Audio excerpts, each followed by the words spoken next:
네, 11월 15일 장 마감 후 방송을 시작하겠습니다. 오늘 모신 분은요, 유안타증권 부천지점 박현상 차장님. 안녕하세요. 안녕하세요. 네, 오늘 오랜만에 예. 그 장이 좋아서 그런지 네. 우리 저 차장님 얼굴이 되게 밝아 보여요. 얼굴 밝죠? 역시 이 주식하는 사람들은 이 수익이 좀 나야 이 기분이 좀 전환이 돼요. 이게 수익도 수익인데요. 제가 항상 하는 말이 있는데 제 거가 안 오르더라도 지수는 좋아야 됩니다. 이게 어떤 식으로든 생각을 할 수가 있는데 제일 못 되신 분들은 이제 내 것만 올라야 된다 하시는 건데 그게 아니고 시장이 어느 정도는 안정화돼야지 그동안에 오르지 못해서 다른 종목도 같이 오르기 때문에 시장은 어찌됐든 올라가는 게 좋고요. 일단 시황을 방송하고 종목을 얘기하고 하는 저의 특성상 어떤 식으로 하든지 장이 올라야지 기분이 좋고 여러분들 웃으면서 또 이게 받아들이시는 분들도 오를 때가 더 잘 받아들이세요. 어떤 시그널이라든지 내용 자체를. 그래서 오늘 기분 좋게 일단 마감하고 빠르게 왔습니다. 네. 예. 아니 그래도 오늘 좀 체감적으로 많은 네. 분들이 좀 좋아하실 거라고 생각되는 게 대형주들이 좀 올라줘서 예. 예, 그래서 오늘은 많은 분들이 좀 수혜를 입지 않았을까 이런 생각이 들어요. 근데 지금 일단 지난주 후반부터 지금 계속 이렇게 좀 좋은 모습을 그리고 있잖아요. 예, 예. 이게 뭐 어떤 분은 이제 쌍바닥을 찍었다 뭐 이런 얘기도 하고 있는데 네, 네. 우리가 보통 쌍바닥을 찍었다 하면 좀 급반등, 좀 높은 그 상승을 기대하잖아요. 그렇죠. 그런 상황인가요? 일단 높은 상승하기에는 좀 어려운 상황이고요. 네. 일단 잠깐 차트 보면서 말씀 좀 드려볼까요? 네. 제가 차트를 잘 띄우진 않는데 기본적으로 기술적으로 봤을 때요. 봤을 때 전저점 부근 2901포인트를 깨지 않고 지난주 목요일 날이 되겠죠. 목요일 날 잠깐 갔었다가 양봉이 나온 상황에서 하나, 두 번 이렇게 오른 거를 쌍바닥이 완성됐다 얘기를 하죠. 네. 근데 이게 뭐 투자자 입장에서 그게 무슨 소리냐 하실 수가 있는데 기본적으로 쌍바닥이 완성이 되면은 전저점을 깬 적은 별로 못 봤습니다. 아, 그래요? 예, 그러면은 투자자들이 투심이 좋아지고 지수가 저번처럼 10월 초처럼 혹은 11월 중순처럼 얼마 전처럼 크게 빠지지 않겠다라는 생각이 들면은 종목들이 확산이 되죠. 상승하는 예, 종목들이. 예.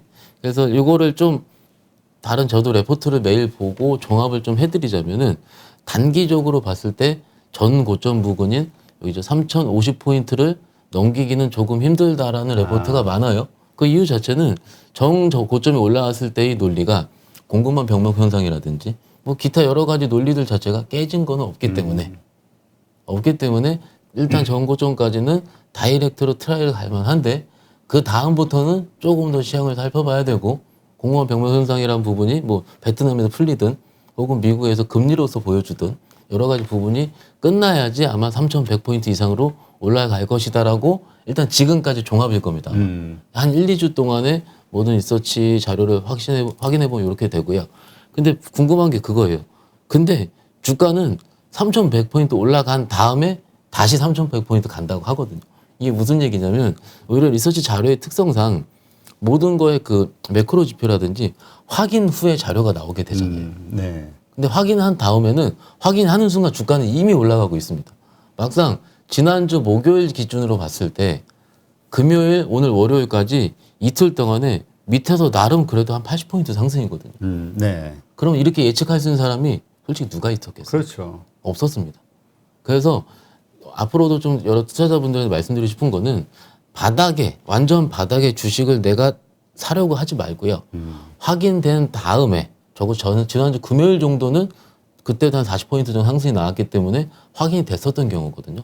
확인한 다음에 주식을 하더라도 늦진 않는다는 거예요. 이걸 왜 말씀을 드리냐면 생각난 김에 제가 지난주 목요일 날 많이 빠진 종목인데 실적이 진짜 좋은 종목이에요. 네. OLED 업황에 있는 디모 회사가 있는데 정말로 실적 좋거든요. 서프라이즈 지속되고 있는데 이거를 박 차장아 내가 여기서 샀는데 지금 여기 와 있다.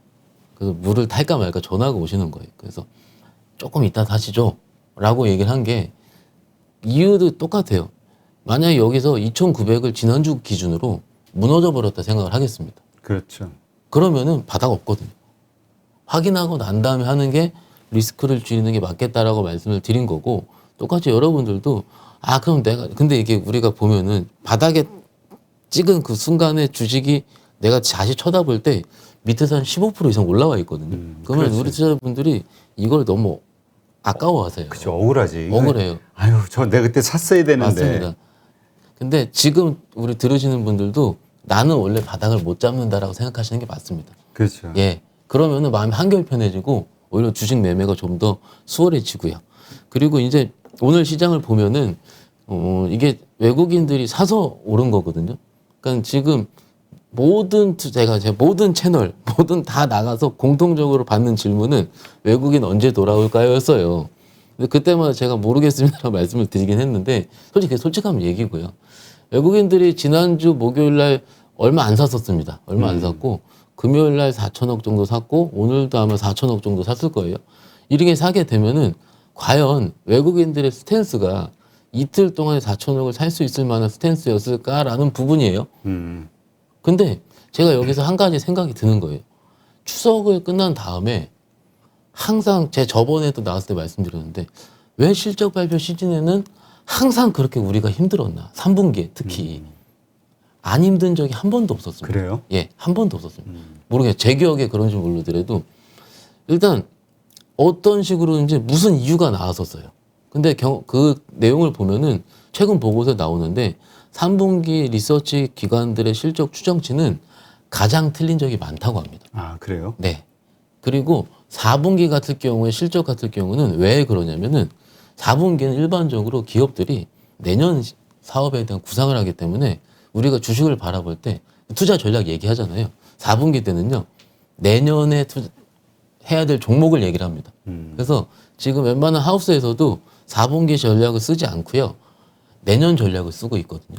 그러면은 4분기 같은 경우는 실적 자체가 그렇게 크게 주가에 도움될 정도 팩터로 움직이지 않는다는 얘기예요.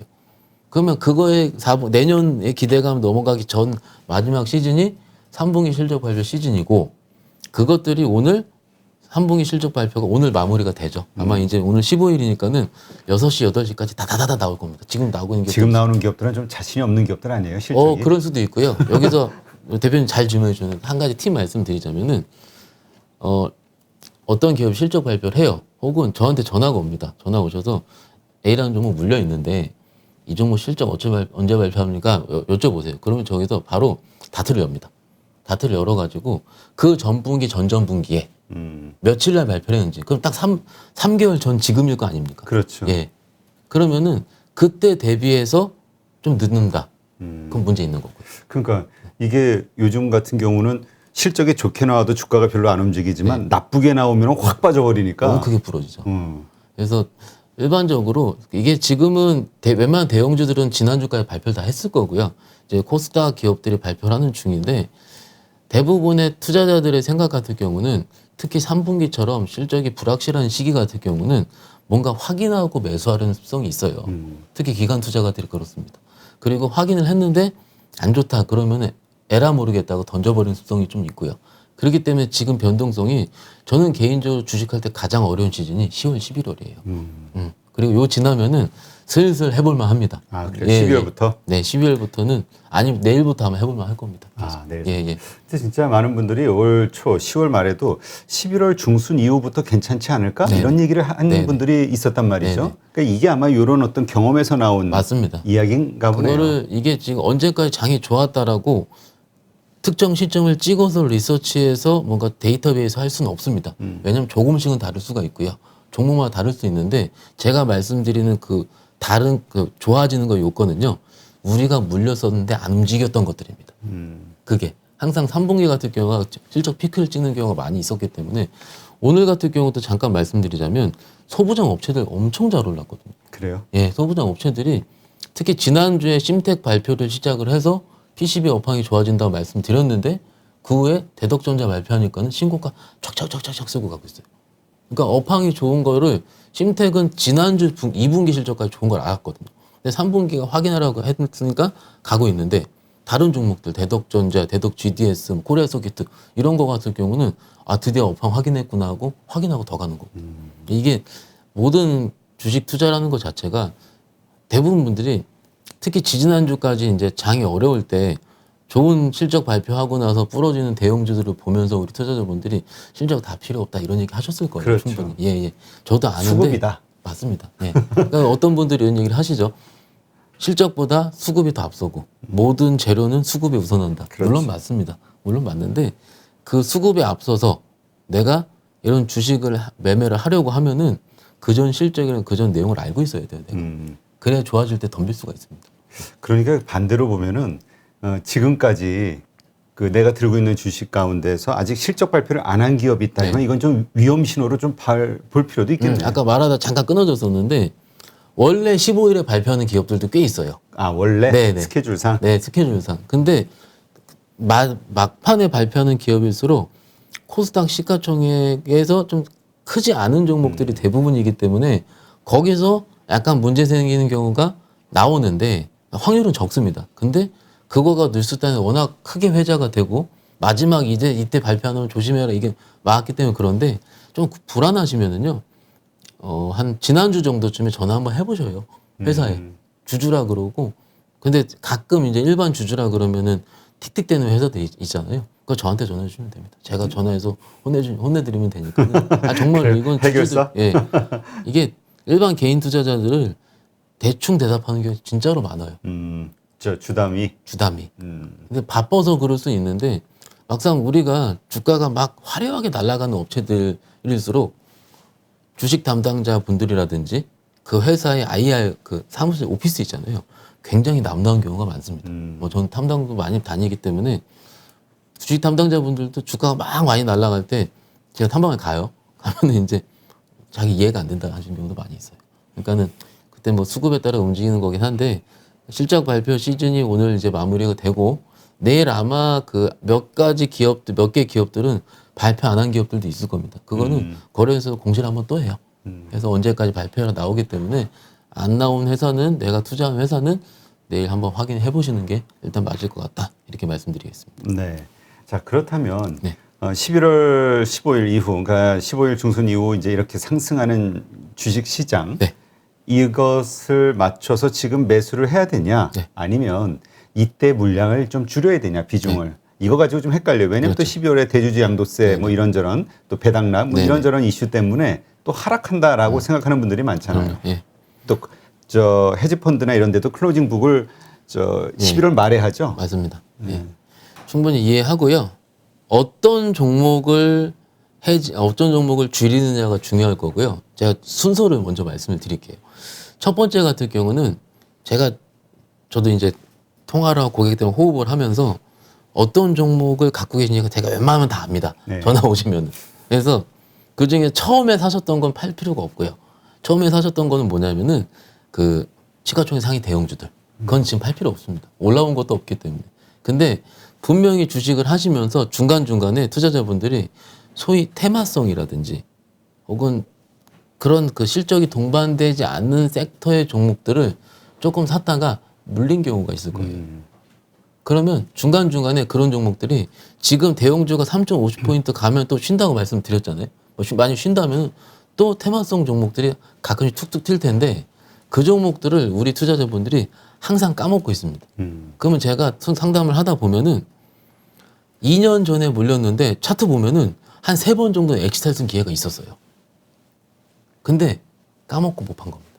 혹은 그때 첫 번째 엑시탈 쓰는 기회가 왔으면은 그 더 가겠지. 그렇지. 못 팔고. 그러면 지금부터 12월 한 중순 정도까지 시즌에는요. 기본적으로 내가 비자발적으로 샀었던 종목들이 테마성으로 툭툭 올라오면은 미련 없이 버려서 현금 확보하기. 첫 번째. 그 두 번째 같은 경우는 가장 중요한 건데 투자자분들이 약간 좀 더 공격적이에요.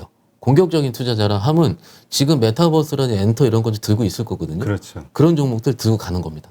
약간은. 약간은. 그리고 좀 대형주 중에서 좀 차트가 좀 부러진 종목들이 있을 거예요. 그러니까는 뭐 예를 들어서 지지난주 기준으로 뭐 호텔주 부러져. 호텔, 호텔 신랑. 네네. 하여튼 좀 기술적으로 좀 세게 부러져 있는 것들, 특히 화학주 몇 개라든지 그런 것들은 올라갔으면 좋겠습니다. 여기서 매도 권유를 드리는 게 아니고요. 상대적으로 더딜 확률이 좀 높습니다. 이미 예. 차트가 무너진 대우. 이미 무너져서 이게 뭐 당장 뭐 일주일 안에 올라와야 되는데 왜냐하면 제가 여기 전제를 조금 공격적인 투자자라고 말씀을 드렸어요.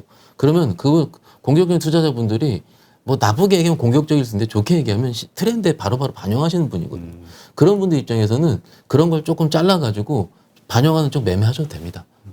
그런데 투자자분들이 그 손이 빠르지 않고 혹은 이렇게 올라 있으니까는 여기 있는 거를 중간에 꺾이면 팔아야 되는데 손절이든 입절이든 그 액션을 못 하시는 분들 같은 경우는 일단 들고 계시는 건데 그렇죠. 그래서 이런 얘기가 왜 나오냐면은 12월에 코스닥이 일반적으로 약세 시즌이라 얘기를 하죠. 그 이유는 대조주 양도세 문제도 좀 있고요.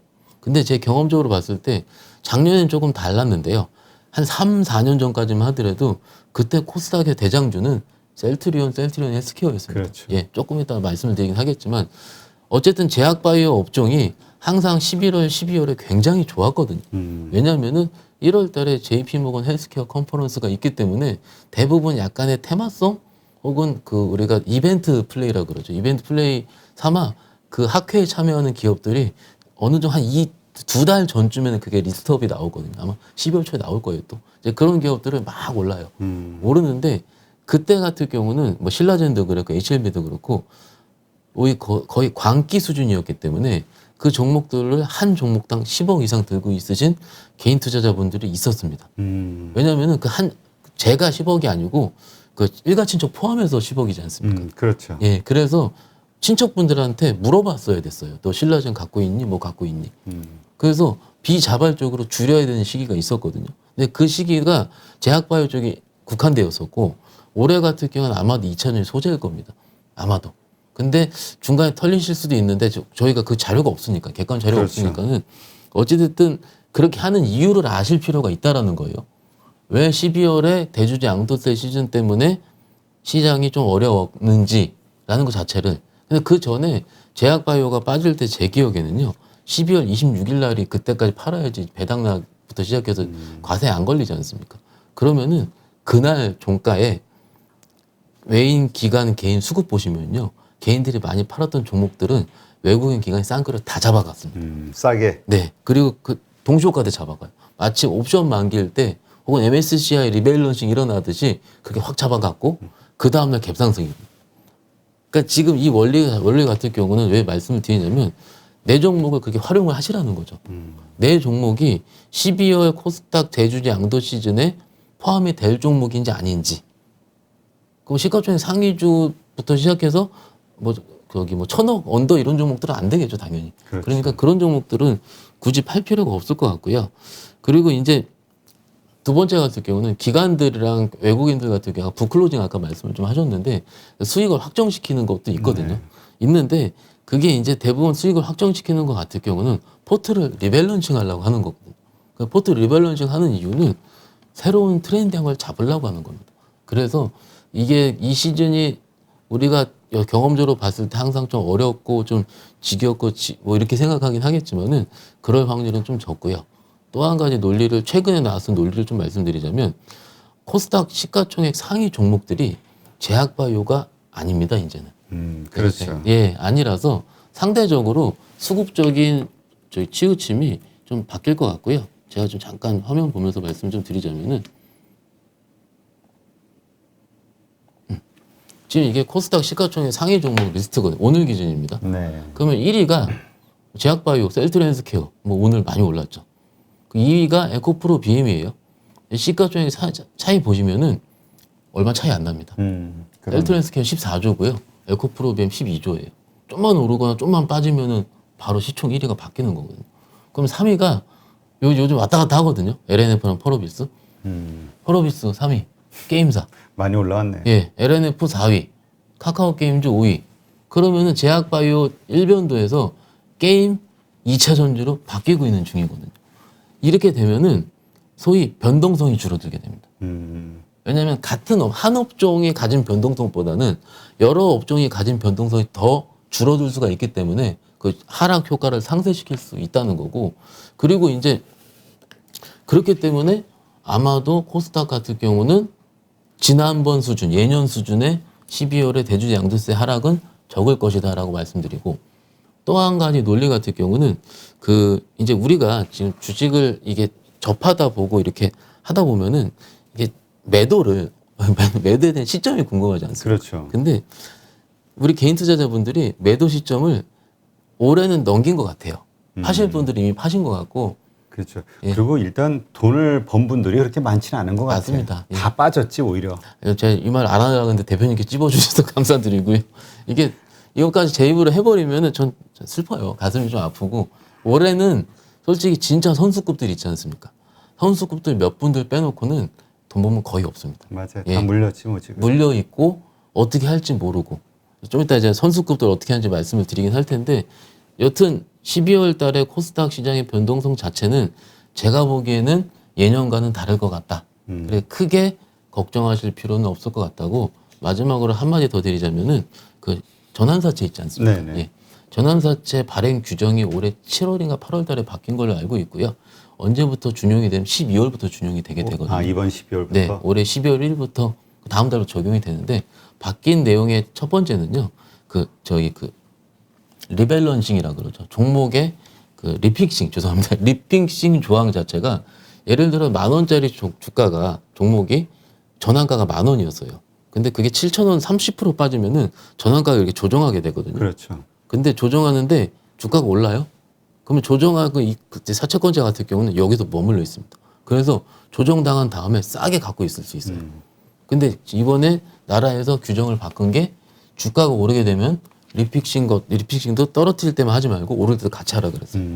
그러면 전환사채를 발행하려고 하는 코스닥 기업들 입장에서는 어떻게 하겠습니까? 11월에 발행이 급증하게 되죠. 그렇죠. 예, 그래서 11월에 거의 끝날 겁니다.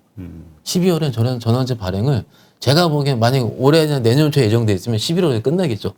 그러면은 분모가 줄어들게 되니까는 나올 물량이 줄어들게 되니까는 상대적으로 물량 희석 효과도 코스닥 시장에선 적을 가능성이 크다. 이렇게 좀 볼 수 있습니다. 자 그렇다면 지금 정리를 좀 해보면 네네. 굳이 지금 그 비중을 좀 줄일 이유는 없다. 12월에 어떤 빠질거나 그럼요. 약세를 예, 대비해서 그럼요. 예. 단지 이제 내가 트레이딩 개념으로 샀는데 물려있던 주식들이 네. 올랐을 경우 네, 요것만 좀 정리를 하자. 정리를 해서 내가 지금 뭘 하고 싶은지를 뭘 정말 사고 싶은지 그걸 고민을 해야 될 때라는 거죠. 고민해서 사는 건 언제 사요? 고민 사는 거는 즉시 사야 됩니다. 아 바로 예. 더 빠질 때를 기다리는 게 아니라. 아마 고민하고 나온 결과는요. 그 종목은 오르고 있을 겁니다. 예. 그렇죠. 오르는 거 보통 가겠죠. 예. 아니면 뭐 아직 들어오는 거 기다리거나. 네네.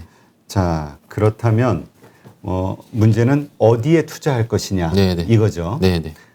어디에 투자할 것이냐. 근데 지금 얘기하신 것처럼 많은 분들이 사실 올해 바이오주가 상당히 안 좋았잖아요. 내년도에는 바이오주에 약진이 있을 거로 기대하는 분들이 정말 의외로 많아요. 네.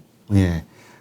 그러면서 이제 그 대표적인 게 이제 셀트리온 정말 많이 빠졌죠. 근데 오늘 좀 급등하는 모습을 보여줬지만 또 셀트리온하고 셀트리온 헬스케어 같은 경우는 윗꼬리가 상당히 길잖아요. 10% 이상 다시 그렇죠. 꼬리가 달려 있으니까. 그래서 이걸 어떻게 해석해야 되느냐 좀 고민인 분들도 있는데 한번 좀 설명을 해 주시죠. 일단 제가 바이오 전문가는 아니지만은 네. 저 설명을 좀 드려볼게요. 이게 지금 차트 먼저 보여드릴 텐데 기본적으로 차트가 셀트리온 헬스케어거든요. 헬스케어가 전 저점 부근을 강하게 부러뜨렸어요. 그렇죠. 그리고 한 번 부러뜨렸고 여기서 두 번 부러뜨렸고 여기서 옆으로 에너지를 횡보하다가 오늘 거래가 터지면서 윗골을 달았습니다. 그러면 여기서는 추세는 꺾이지 않았다고 얘기합니다. 아, 그래요? 예, 기술적으로는 그렇게 얘기를 합니다. 그래서 조금은 더 트라이할 가능성은 좀 있습니다.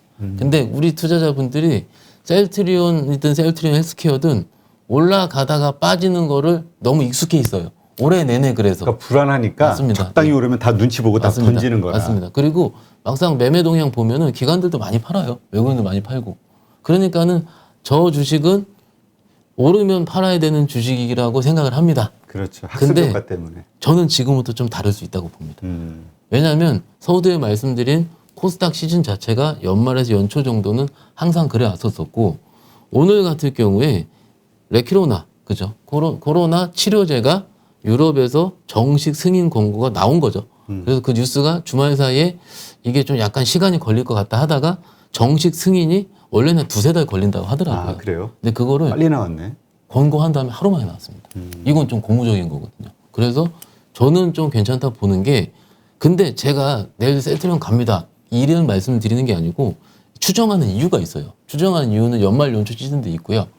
또 이유는 제가 저번에도 말씀드린 것 같이 저는 다른 종목들이 어떻게 움직이는 걸 보고 지금 있던 이 현상을 좀 파악을 한다고 말씀을 드렸고, 요즘 종목들은요, 오늘이든 최근 한 2-3일 보시면은 이슈가 붙으면은 굉장히 강하게 붙는 시장입니다. 예를 들어서 NC소프트 시가총액 13조짜리 회사가 상한가를 치는 회사예요. 그렇죠. 그럼 이러면은 그만큼 돈이 없는 게 아니고 우리 시장에서는 이슈가 없었던 겁니다. 투자처를 못 찾은 맞습니다. 아직도 우리에게는 65조의 고객 예탁금이 남아 있고요. 이게 올해 많이 이순신 했죠. 장군님 같은. 예, 그렇죠. 많이 했죠. 근데 그만큼 저는 깜짝 놀라요. 요즘 뭐 저기 위메이도 올라가는 거 보고 웬만하면 종목들이 이렇게 빠졌다가 어떤 이슈가 탁 나오면은 강하게 올려치거든요.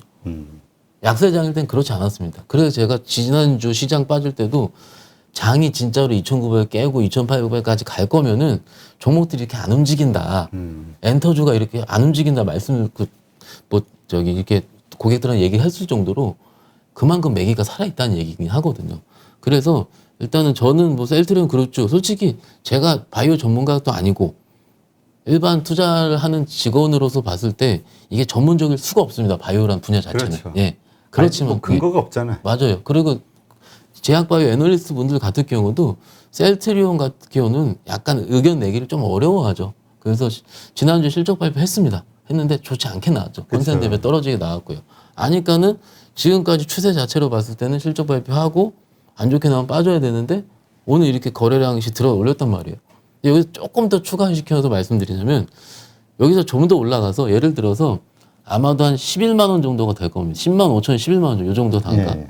올라오게 되면은 요때 숏을 했었던 공매도가 쇼 커버링을 또 해야 된다. 커버가 들어올 확률이 높습니다. 그러면 여기서 갭상승 한번 나오면 돼. 제 기준에서는 솔직히 한번 나오면은 커버도 나올 수도 있어요. 이게 최근에 종목들을 보면은 이런 현상들이 자주 관찰이 됩니다. 개별 종목 말씀드리기는 어렵긴 하지만은 숏을 많이 들어왔었던 종목들이 밑에서 거래가 많이 터지고, 근데 그 거래 터지는 게 실적 이슈가 아니고 약간 다른 이슈들이었거든요. 근데 그런 이슈가 터졌는데 옛날 같으면 이거 가다 마는데 지금은 그게 쇼커버가 들어오더라고요. 그러니까 이제 외국인도 큰일 난 거죠. 쇼친 애들. 이제 어찌됐든 얘도 이 셀트리온 헬스케어야 셀트리온류들도 우리 투자자분들 많이 물려 있는 거 제가 알고 있어요. 알고 있는데 이게 뭐 친고가에 가라. 이거는 솔직히 말이 안 되는 거고요. 그런 것보다는 적어도 우리가 좀 리즈너블하게 매매 플레이를 할 수 있는 정도의 주가 수준이라는 게 우리가 얼마인지 알지 않습니까? 그렇죠. 그 정도 수준까지는 올라와야 그게 주식입니다. 솔직히 말씀을 드리면. 그래서 그치. 예, 그 수준까지 빠지기 전에 급락하기 전 수준까지는 맞습니다. 와줘야. 왜냐면 이때 기억하시잖아요. 이때 화이자에서 경구용 치료제 그때 머크사 2개 이슈 있었는데 어차피 이것 때 안 올랐었잖아요. 그렇죠. 예, 그러니까는 이렇게 하는 거는 일종의 좀 이벤트성으로 좀 약간의 하락이 과했다 보는 게 좀 맞을 것 같고요. 저도 그 정도 수준까지는 올려놔야 그래도 우리 투자자분들께서도 주식하는 좀 재미가 있지 않을까 싶고요. 제약바이오 쪽을 잠깐 더 말씀을 드리자면 아까 살짝 말씀을 드리긴 했는데 이제 12월부터 11월 중순 12월 이때까지는 또 학회 JP모건 헬스케어 컨퍼런스 있잖아요. 그 이슈들이 나올 거고요. 약간의 저는 개인적으로 고객들 자금을 제약바이오를 적극적으로 매매하지는 않습니다. 참고로. 하지만은 제가 이제 다른 투자대회라든지 나가면은 어떤 식으로 종목을 좀 뽑냐면은요. 작년 이맘때 올랐었던 제약바이오 종목을 조금 저는 리스팅을 해놓습니다. 작년 이맘때. 뭐 마이크로 바이옴이라든지 그런 신기술들이 있거든요. 그렇죠. 네, 그런 기술들 기업들이 튀면은 아마 먼저 튈 겁니다. 아마 그럴 거예요. 그 전에는 mRNA 백신, RNA 쪽 종목들이 작년 초에 좀 튀었었거든요. 그런 식으로 항상 그 기술이라는 것 자체가 그 다음 시대의 기술을 땡겨와서 그 전에 움직였기 때문에 약간 불확실할 때 같은 경우는 그 전에 제약바이오가 한참 움직였을 때 했었던 종목들이 먼저 튀기 마련이니까는 일단은 그런 걸로 좀 일단 힌트를 좀 말씀드릴 수 있겠고, 그리고 이제 제약바이오 말한 김에 이런 것도 있잖아요. 코로나 시대에 신약 개발 업체들이 많이 죽어 있었습니다. 그렇죠. 예, 뭐 임상 실험하기도 참 할 어려운 상황이. 이유가 그러니까 어차피 이제 코로나 개발에 이제 집중이 되었던 시기였기 때문에 그래서 그 종목들이 굉장히 많이 빠져 있거든요. 예, 굉장히 많이 빠져 있는데 일단은 지금 저 우려스러운 점은 제가 나와서 12월 1월 달에 그런 그 제약바이오가 움직일 수 있다라고 말씀을 드렸는데 그것 종목들을 왜냐면 마이너스 한 60% 될 거거든요. 최소 50% 고점 60%. 대비? 아니에요. 대부분 한 50% 넘습니다. 신약 개발 업체들은. 그래요? 왜냐면은 올해는 안 사셨기 때문에. 음. 올해는 추세가 하향이었어가지고 안 사셨을 거고 아마 2년 전에 물려 계신 분들이 대부분일 텐데 그런 분들한테 드리고 싶은 거는 많이 올라갈 거라고 해서 마이너스 50% 60%짜리를 물을 타는 우를 범하시면 안 된다. 보통 평단가를 낮춰야 조금 상승하더라도 내가 수익을 빨리 좀 챙길 수 있다 이런 계산을 하잖아요. 보통은. 그렇죠. 충분히 공감 가고 충분히 이해할 수 있고 제가 이해 못하면 누가 하겠습니까? 근데 기본적으로 물타기 같은 경우는요. 제가 첫 시간에 말씀드렸어요. 2배 타야 됩니다. 2배. 원금이 5천만 원이면은 물타든 1억을 사야 됩니다. 그래야지 마이너스 50%짜리가 마이너스 10% 안쪽으로 확 줄어들어요. 그래서 여기서 확 튈 때 바로 물 탔던 물량을 저기 이제 팔고 나올 수가 있고 원래 들고 있는 물량을 원래 목적대로 들고 가야 되는 거거든요. 근데 이런 용기를 저는 못 갖습니다. 특히 그렇죠. 쉽지 않죠, 그게. 바이오 기업에는. 그러면은 물을 타는 것보다는 그거는 물린 걸 일단 기다리는 거고요. 다른 종목들 가지고 매매를 하면서 이걸 줄이든지 바이오 쪽으로. 아니 다른 상관없이 쪽으로. 예. 올라갈 것 같이 보이면. 네. 그게 좀 더 저희가 확률이 훨씬 더 높았습니다. 예. 그렇죠. 일단 예, 하여튼 지금 물리신 분들은 뭐 바이오주만이 아니라 어떤 주식이든 물리신 분들은 이런 물타기 전략 요거에 대해서 한번 생각해 보실 필요가 있겠네요. 이건 막 하도 고민을 하는 그 부분들이라. 항상 하는 건데 바이오가 가장 크게 고민이 나오고요. 그리고 바이오가 가장 실패한 게 많습니다. 예. 그렇죠. 왜냐하면 이게 다 기대감이잖아요. 네네. 실적이라든가 뭐 사실 실체가 없는 경우도 있잖아요. 매출이 없는 경우도 있고. 그럼요. 예.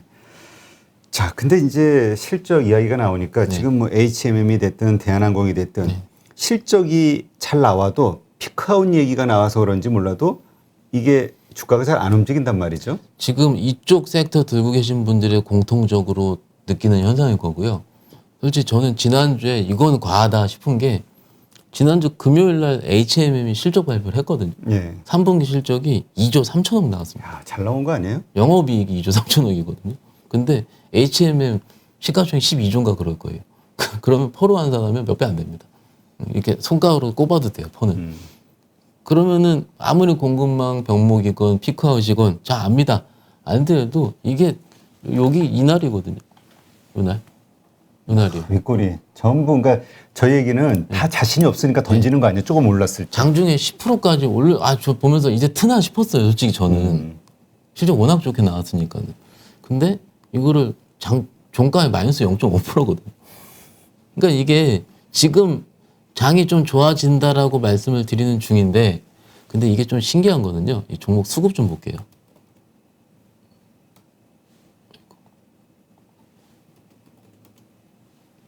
보면은 외국인들 계속 사고 있습니다. 예. 오히려 기조적으로 파는 건 개인 수급들입니다. 그러네. 예. 이게 기관들 조금 좀 사고 있네. 기관들 사고 있고요. 실적이 좋은데 외인 기관들은 사고 있는데 주가 안 움직인다. 라는 거는 튈 때는 튀거든요. 근데 그 시기가 언제인지 확인을 해야 되는 거고 그거 아마 피크아웃이 좀 줄어든다는 현상이 나올 때 시간이 나올 때 이런 종목부터 튀겠죠. 그러니까 여기서 투자 전략이 되는 것 같은 경우는 외인 기관 싼거리로 들어오고 있는 주식이고 진짜 싼 주식인데 그게 없으면 가겠다. 그러면은 그 시그널이 나올 때 그때부터 종목 매수를 시작하는 거죠. 하나의 투자 포인트가 될 수도 있습니다. 그 시그널이라는 게 뭐예요? 그러니까는 시장에서 이게 하나둘씩 풀릴 때가 있어요. 예를 들어서 이와 관련된 이 산업 섹터와 관련된 맞습니다. 악재들이 하나하나씩 풀리게 되면은 그때 주도 뉴스 보면은 뉴스로만 끝나는 게 아니고 주가도 움직입니다. 그러니까는 그거를 보고서 조금 시작을 하는 거죠. 그게 어떤 뉴스일지는 저도 모르겠습니다. 근데 아마 해운 업황 관련돼서 뭐 예를 들어 미국에서 바이든 정부에서 지금 조치를 취하고 있긴 하죠. 그렇죠. 근데 그거가 좀 더 세게 글로벌리하게 밸류체인상으로 풀릴 수 있는 뭔가의 뭐 글로벌 수장들의 결이라든지 뭐 이런 거가 나오게 되면 좀 올라가게 되겠죠. 그러니까는 이게 항상 이래서 주식을 어렵다고 얘기를 하는 거예요. 그렇죠. 그걸 미리 알 수만 있다면야. 맞습니다. 그리고 두 번째 같은 경우는 우리 투자자분들 중에서 제일 재미없게 요즘 느끼시는 종 섹터가 항공주거든요. 그러게요. 이게 네. 대한항공 사실 위드 코로나 하면서 가장 여행주하고 부각이 됐었는데 오히려 현실은 달라요. 이 항공주도 오늘 좀 드리고 싶은 말씀이 오늘 실적 발표를 했어요. 아 그래요? 예. 컨센서스가 그러니까 주말 사이에 나온 거예요. 컨센서스가 2,600억 나왔거든요. 근데 발표한 게 4,300억입니다. 잘 나왔네. 엄청 잘 나온 거죠. 또 거의 더블인데. 예. 근데 그 보고서의 내용을 좀 뜯어보면은 항공주가 가기 위해서는 위드 코로나 이후에 여객 수요가 살아나야 되는데 지금 4,300억이라는 서프라이즈 실적이 나온 이유는 항공 수요다. 아니죠. 화물 수요다. 아 화물 수요. 화물 수요다라는 거거든요. 근데 그 얘기 저는 다 알고 있었거든요. 우리 다 알죠. 예. 그거. 저만 아는 게 대표님 모든 투자자 다 아는 내용인데 그걸 가지고 눌러요. 눌러요. 이게 지금 심지어 지난주 금요일 맞아요. 금요일 장근화 발표를 했는데 금요일 날 같은 경우는 대한항공이 시간 내로 4% 떴었습니다. 그러니까는 실적이 좋으니까. 예, 좋으니까 이제 잡으신 분들도 있었다는 거죠. 그때 잡았으면 지금 한 5% 물린 거죠, 지금. 예. 그러니까 오늘 빠졌으니까. 빠졌으니까는. 이게 그러면은 우리 투자자분들 입장에서 봤을 때 도대체 뭐가 위드 코로나로 가는 길이고 우리는 지금 10월 이전에 11월 달에 위드 코로나로 코리아가 선언을 했는데 하기 전에 나는 여행주를 사겠다. 항공주를 사겠다라고 했는데 그걸 사고 나서 막상 여행 항공 뭐 이런 쪽은 움직이지 않았다는 거고 심지어 몇몇 종목들 같은 경우는 실적이 컨센 이하로 나서 부러졌던 상황이기도 하고 그러니까 이게 지금 저도 고민인 거예요. 저도 고민인 거예요. 이거를 이 투자 전략은 어떤 애널리스트나 다 동일할 겁니다. 동일한데 아마도 예상을 뛰어넘는 다른 트리거가 나오면 그때부터 움직일 겁니다. 뭐 예를 들어서 어디서 뭐 저기 해외여행이 시작이 됐다라든지 혹은 드디어 여객 노선이 회복이 됐는데 그저 이제 비행기 가격 사용을 하지 않고 그냥 무조건 다 수요만 폭발한다. 뭐 이런 식의 여러 가지 시그널이 나오면 그땐 갈 겁니다. 근데 그렇죠. 아직은 그런 시그널이 나오지 않기 때문에 조금 좀 기다려 보시는 게 일단 맞을 것 같고요. 보유하고 있는 분이라면. 보이는 분들은 지금 솔직히 팔 자리뿐만이 아니고 팔아야 될 이유가 안 나왔습니다. 아직은. 그러면 반대로 네. 신규 매수의 관점으로는. 신규 매수는 전 좀 이따 할 것 같아요. 그러니까 얘기한 그런 시그널이 네. 나올 때 네. 좀 그 오른 가격에 사더라도. 지금보다 비싼 가격에 사더라도. 그렇군요. 그러니까 하여튼 이 피크아웃이 무섭긴 한 것 같아요. 네네. 이게 미래에 대한 네네. 그 성장 기대감이 사라졌을 때 네네. 이 주가에 대해서 매력도가 확 떨어져 버리니까. 많이 떨어졌죠. 예. 예. 하여튼 지금 가지고 있는 분들 혹은 또 매수하려고 했던 분들은 이런 부분을 좀 잘. 그러니까 결국 이 주식은 심리라고 하니까 그렇죠. 우리가 그러니까 이슈가 있는 기업에 투자한다는 얘기는 그만큼 사람들의 심리가 쏠린다는 얘기니까 그렇죠. 그렇죠. 그런 시점이 왔을 때 좀 편안하게 들어가자 이렇게 이해를 하겠습니다. 반대로 지금 너무나 좋아요. 주도주, 2차 전지 소재주, 게임주, 엔터주 정말 좋죠. 이 주를 가지고 있는 분들은 어떻게 해야 되냐? 적당하게 익절을 해야 되냐? 아니면 끝까지 내년까지 이게 주도주가 될 거라고 보는 분들도 있거든요. 꽤 많습니다. 꽤 많아요. 네. 근데 반대로 모두가 같은 생각을 하고 있을 때는 오히려 그게 이루어지는 일이 별로 없잖아요. 별로 없죠. 예. 그러니까 헷갈리는 거라 이게. 말씀을 드릴게요. 저도 오늘도 보면서 메타버스 섹터 내에 있는 자이언트 스텝이라는 회사가 10% 이상 급등이 나오면서 야. 역시 메타버스구나 라고 얘기를 했습니다. 그리고 오늘 펄어비스가 장중에 마이너스 나왔다가 플러스 전환되면서 역시 NFT구나 라고 얘기를 했고요. 그러면은 어떤 투자자가 정말 멋있게 나와서 저희 유명한 여기 채널에 나와서 더 갑니다라고 외칠 수 있는 사람이 누가 있겠어요? 저는 없다고 생각합니다. 그거는 저는 각자의 영역이라고 생각을 해요. 근데 저는 그쪽을 매매를 해요. 하고 있습니다. 이유 자체는 빨리 수익이 나고요. 지금 주도주들. 네, 빨리 수익이 나고요. 제가 항상 그 주식을 할 때 이익을 얘기를 많이 하잖아요. 우리 고귀하신 투자자분들이. 네, 이익에 대한 관점으로 좀 말씀을 드리자면 감히 말씀을 드리겠습니다. 그 주가의 고점은요. 이익이 계산이 끝날 때 끝나거든요. 근데 지금 나오고 있는 NFT에 대한 이익, 메타버스 안에서 어떤 이런 컵을 블록체인화 시켜가지고 NFT로 팔고 거래되고 이런 거를 이익을 계산할 수 있는 분들이 없습니다. 지금 계산할 수도 없을 그렇죠. 거고요. 아직 현실화되지 않은 맞습니다. 그 기대감들이기 네. 때문에 그리고 뭐 엔터 쪽에서도 그 하이브라든지 오늘 디어유가 상한가 쳤거든요. 야, 난 DOU가 생각보다 못하네 이랬는데 오늘 상한가 친 거 보고 놀랬어요. 디어유가 시가총액이 지금 1조 한 4천억 됐을 거예요. 상한가 쳐가지고 처음에 6천억으로 상장에 더블로 시작을 했고 디어유가 버블이라는 일종의 팬 소통 플랫폼입니다. 그래서 예를 들어서 뭐 아티스트가 내가 뭐 먹고 싶어. 아니 나 점심 때 뭐 먹을까 하면은 오빠 이거 먹어 육개장 짜장면 이렇게 하는 거죠. 여기서 그러면 이거 해볼래? 했을 때 진화될 수 있는 모든 그런 매개체 자체가 측정 불가능하다는 거예요. 그래서 그 지금 아마 지금 오늘 상한가 쳐서 14,000, 5,000원 할 텐데 지금 그 종목을 처음에 나왔을 때 증권사 보고서가 나왔을 때 목표가가 11,000원이었거든요. 많이 가도 11,000원. 근데 많이 가도 11,000원의 논리는 뭐냐면은 넷플릭스 펄을 적용했을 때입니다. 네. 내년 컨센서스 기준으로. 근데 지금은 오늘 상한가를 친다 이거죠. 물론 저번 주에 NC소프트처럼 개인 한 분이 사서진 모르겠어요. 모르겠어요. 신화, 예. 그는 한 10년 가는 그 이야기거리 될 것 같아요. 네. 진짜 3,500억이니까. 일단 근데 적어도 지금 멋모르게 가는 주식들의 특징은요. 그들의 공통점은 적어도 이익이 안 보인다는 겁니다. 고점. 이익 고점이 안 보인다는 거고 계산이 안 된다는 겁니다. 지금 하이브의 BTS가 11월 달에 이제 미국에서 콘서트를 처음 시작을 하게 되고 내년에 글로벌 어느 유럽이든 어디든 콘서트를 하게 되는데 콘서트 수익이 예측되질 않을 겁니다.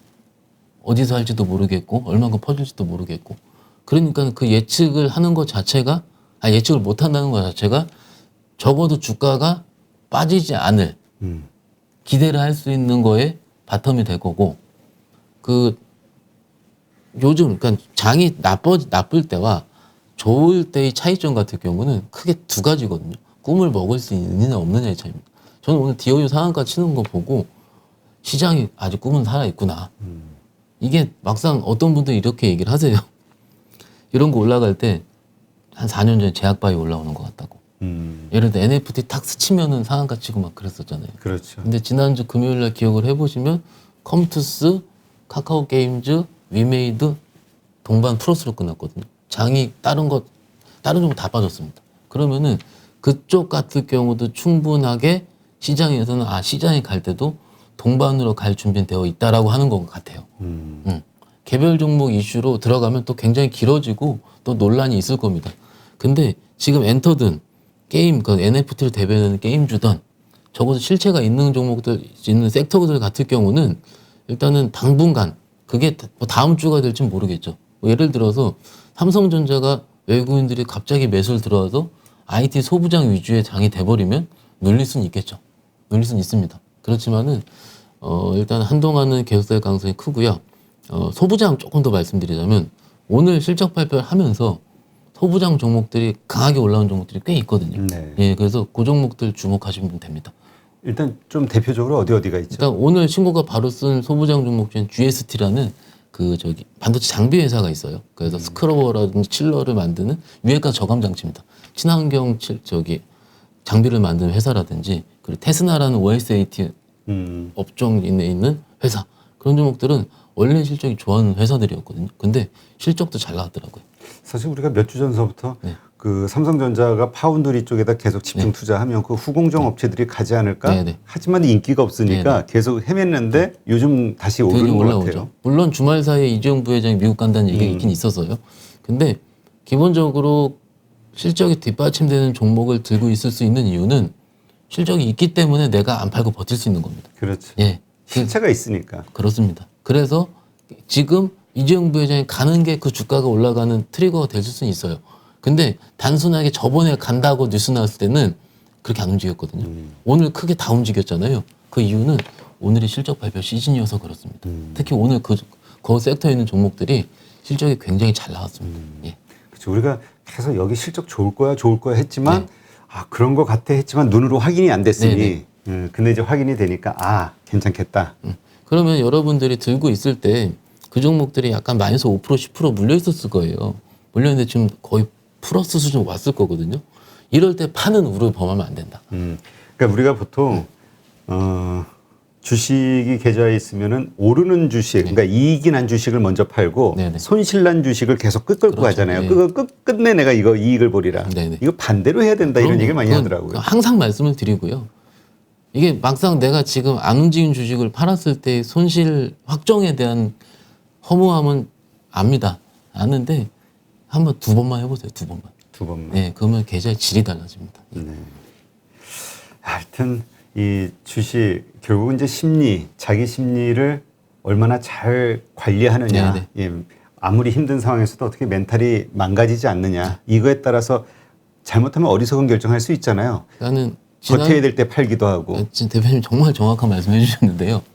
지난주 목요일 날 그런 현상들이 제 입장에 보였어요. 아 그래요? 아 이제 팔겠대요. 이제 조금 올라왔다고 이제 제발 버티지라 하더라도 막상 제가 뭐 HTS를 관리하고 있는 게 아니기 때문에 몇 분들은 팔고 그 지난주에도 그런 얘기 많았잖아요. 미국장으로 옮긴다고. 그렇죠. 예, 그때가 거의 또 보면은 그러니까 너 예. 그때 그런 얘기 하신 분들도 있었던 것 같아. 이렇게 분위기가 미국장이 좋아, 한국장 안 좋아 할 때가 바닥이다. 그럴 수 있습니다. 음. 근데 그렇게 제 입으로 얘기하기는 너무 전문가스럽지 못하니까 말은 못하겠는데요. 예. 저 미신 같은. 네. 근데 이게 우리 적어도 저는 고객들이랑 호흡을 하는 입장에 봤을 때는 진짜 바닥은요. 개인 투자자 한 분이 그 해당 섹터를 신용으로 다 들어가서 거기서 못 버티고 손절될 때가 대바닥이었습니다. 항상. 그러니까는 그런 피를 보고 하시지 말고요. 그냥 적어도 좋은 종목 들고 있으시면은 무분별하게 그리고 화가 나서 손절하는 거는 하시면 안 됩니다. 네. 자 그렇다면 이제 지금 주도주인 엔터주가 됐든 게임주가 됐든 이와 관련된 주식을 들고 있는 분이라면 지금은 팔 이유가 없다. 그럼요. 예. 네. 새로 들어가는 분 입장이라면 아 지금이라도 들어갈까? 아 이거 물릴 것 같은데 고점일 것 같은데 이런 생각하는 분들도 있잖아요. 요거 제가 말씀드릴게요. 약간 차트 보면서 말씀드려야 되는데 그냥 가장 최근에 주도주였던 에코프로 BM을 예를 들어서 한번 말씀을 드려보겠습니다. 네. 요런 얘기는 제가 좋아하는 황교안 팀장님도 가끔 오셔서 얘기를 하셨을 거예요. 예. 황 팀장은 황 팀장님도 요즘 이거 2차 전지 소재주 때문에 아주 힘들지. 신고가 좀 좋아하니까는 네. 보면은 제가 해당 섹터를 신규로 매수해야 될 때는 대부분 분들은 이런 종목들을 쉴 때 이럴 때 사라 그러지 않습니까? 그렇죠. 쉴 때. 그러다가요.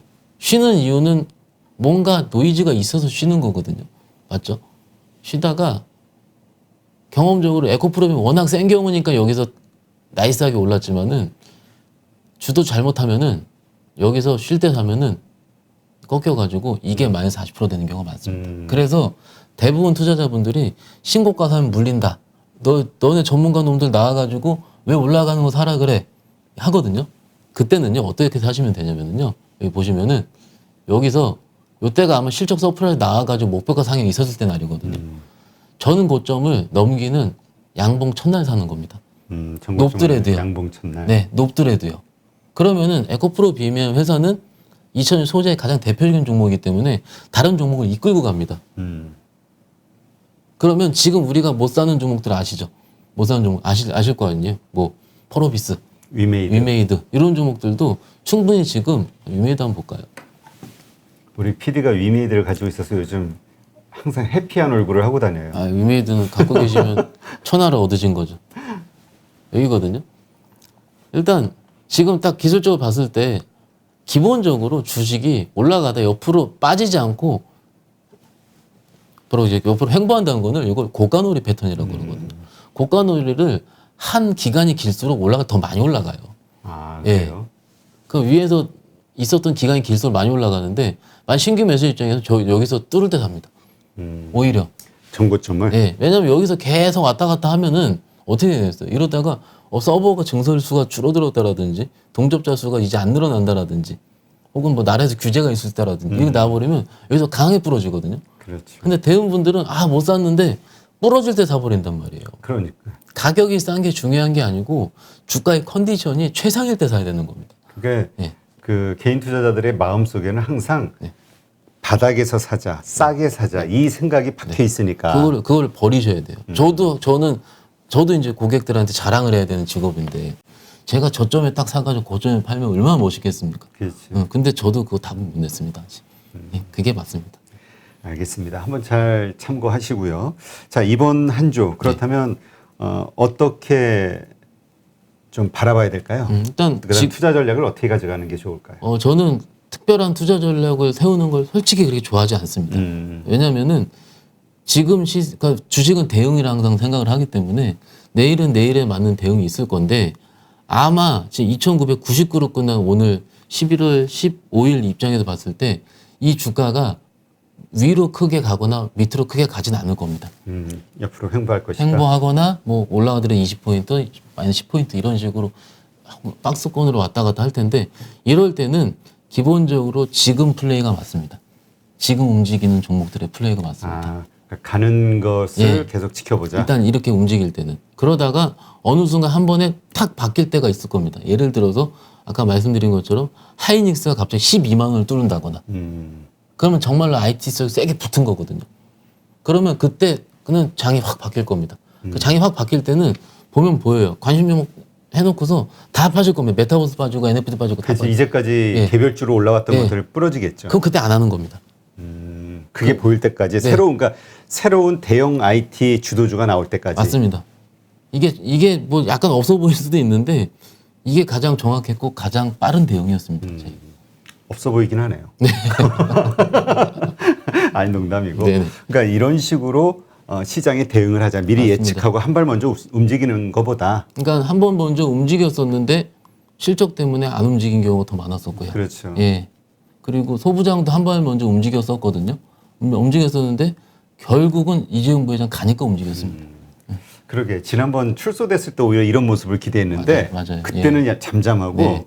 오히려 하여튼 참 사람들의 심리, 이 한 사람 한 사람의 생각이 모이는 이 군중 심리가 이거 주식 투자를 잘하려면 이거 심리를 먼저 공부해야 되나 싶기도 하고. 이게 정말로 심리가 어떻게 퍼지는지가 저는 관종판을 보면서 좀 보여요. 이게 이쪽을 한 종목이 크게 올라갔다 싶으면은 그 종목으로 빠르게 타고 들어오는 게 보입니다. 네. 그래서 그렇게 보시면 됩니다. 알겠습니다. 자, 오늘 뭐 주식장 좀 마음들이 편안하실 거라 생각이 되는데 뭐 그렇다고 오늘 하루로 끝나는 게 아니잖아요. 그럼요. 우리가 빠져도 너무 지쳐하거나 힘들어할 필요도 없지만 또 이렇게 올랐다고 또 너무 좋아할 이유도 없죠. 결국은 주식장을 떠나길 때 플러스 마이너스 얼마 벌었냐 이게 중요하지. 과정은 의미가 없더라고요. 차분하게 마음 가라앉히시고 지금 이야기하신 대로 한번 앞으로 일어날 일들에 대해서 한번 시나리오를 만들어 놓고 이렇게 되면 난 이렇게 대응하고 이거 하나 만들어 놓는 것도 좋을 것 같아요. 그럼요. 그 시나리오가 그러면은 요런 것도 일종의 팁으로 말씀드리는데 내 계좌 평가 금액 있지 않습니까? 예. 그 평가 금액을 엑셀로 받든지 증권사 HTS 보면은 그래프화 시킬 수가 있거든요. 평가 금액 그래프를 한번 그려보시는 것도 좋아요. 그리고 그 다음에 그 밑에다가 코스피를 같이 넣습니다. 그럼 같이 비교가 될 수 있거든요. 그래서 내가 어떤 구간에서 코스피 대비해서 업사이드를 뒀는지, 어떤 구간에 코스피를 못했는지, 혹은 갑자기 확 깨진 순간이 어땠는지, 아마도 A씨하고 손절치는 순간이었을 거거든요. 그 순간이 어땠는지, 그거를 하는 것도 오히려 우리 개인 투자자분들 입장에서는 도움이 될 수 있을 겁니다. 네. 한번 요거는 나중에 다음 시간에 기회 한번 만들어서 직접 한번 보여주시는 걸로. 네, 그게 아마 더 이해가 쉬울 거예요. 모르시는 분들도 이거 되게 어려울 수 있어서. 네, 하여튼 오늘 좋은 인사이트 이렇게 함께 해주신 유한타증권 부천지점 박현상 차장님 고맙습니다. 감사합니다. 네, 그리고 오늘 하루도 고생 많으셨습니다.